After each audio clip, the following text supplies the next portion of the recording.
হ্যাঁ, সার্বিক ইস্যু হচ্ছে আপনার এটা এখন একটা ন্যাশনাল ক্রাইসিস।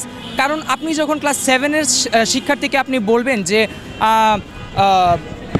ধরেন তুমি ছেলে কিন্তু তুমি মেয়ে ফিল করছো। আমরা কিন্তু জানি যে আমরা যারা ছোট কোমলমতি শিশু তাদের মধ্যে কিন্তু ছেলে মেয়ে বিভেদ নাই, তাদের মধ্যে কো কারিকুলাম থাকে, ছেলে মেয়ে একত্রে ক্লাস নেয় ছোট ছোট যাদের।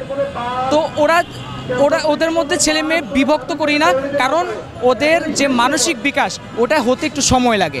এখন যখন আপনি একটা ক্লাস 7-এর বাচ্চাকে বুঝাবেন যে ওর যে মেয়ে মনে হচ্ছে এটা স্বাভাবিক, কিন্তু এটা কিন্তু স্বাভাবিক নয়, এটা হচ্ছে একটা অপসংস্কৃতি, অপপ্রচার, যেটার কারণে ব্র্যাক ইউনিভার্সিটির এই স্যারকে অপসারণ করা হয়েছে।